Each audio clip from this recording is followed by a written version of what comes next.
quiet, unsettling, dread-filled. There's a very quiet kind of fear, the feeling that something lifeless is pretending to stay still. A doll on a shelf, a mannequin in a store after closing time, a wax figure in a museum, an old puppet with cloudy glass eyes. Nothing moves, nothing makes a sound. And yet we feel, strangely, that if we turn our back, it may change position. The fear of dolls does not begin because they are frightening. It begins because they are too close to human. They have eyes, mouths, hands, hair, clothing, sometimes even expressions. They are made to resemble us, or at least to remind us of ourselves. But they lack the most important thing, real life behind the face. So when we look at a doll, the mind is pulled into a small contradiction. It has the shape of a person, but not the intention of a person. It has eyes, but does not see. It has a mouth, but does not speak. It has posture, but no body inside it to feel that posture. The gap between form and life is what makes it uncanny, quiet, unsettling, dread-filled. Children often play with dolls by giving them souls. A child names them, feeds them, puts them to bed, talks to them, punishes them, hugs them, cares for them. In that game, the doll becomes a small person. But adults often look back at the same object and see the reverse, an empty human shape, a body without a subject, a face that can receive any meaning we place into it. Horror only has to push that logic one step further. If we can imagine that a doll has a soul, we can also imagine that the soul is not ours. Annabelle is frightening, not simply because a toy might move by itself. It is frightening because it turns a harmless object into a hiding place for hostile intention. The terror is not in fabric, fake hair, or glass eyes. It is in the possibility that a will is using a childlike shape as camouflage, quiet, unsettling, dread-filled.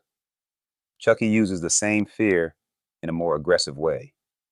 A children's toy, something that should belong to safety, suddenly has a voice, anger, desire, and violence. When a doll begins to act like an adult, it collapses the boundary between childhood and crime. It turns something designed to be held into something that can attack. But not every doll needs to be possessed to disturb us. A mannequin can be enough. In a crowded store, mannequins are only display tools. But when the store is empty, the white lights are still on, and headless or faceless bodies stand in rows. They create the sense of a fake human society waiting after real humans have left. Mannequins are unsettling because they reverse the role of the body. A living body expresses intention. We stand because we choose to stand, turn because we hear something, reach because we want to touch. A mannequin has posture without cause. It stands as if it is about to do something, but never completes the action. That unfinished quality suspends the space around it, quiet, unsettling, dread-filled. Wax figures work in a similar way. The more realistic they become, the more discomfort grows. Skin almost right, eyes almost right, smiles almost right. But there is no warmth, no breath, no tiny changes of a living body. We see the image of presence, but we do not receive the signals of life. It is a promise being withheld. In folklore, human-shaped objects are rarely completely innocent. Dolls, statues, puppets, masks, all of them can become vessels. They can hold souls, curses, memories, or replacements.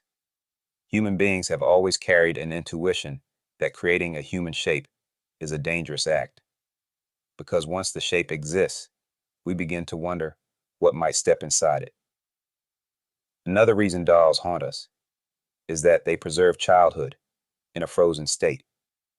Old toys do not age the way we do. They remain in boxes, under beds, in abandoned rooms, still wearing the face of a moment that has passed.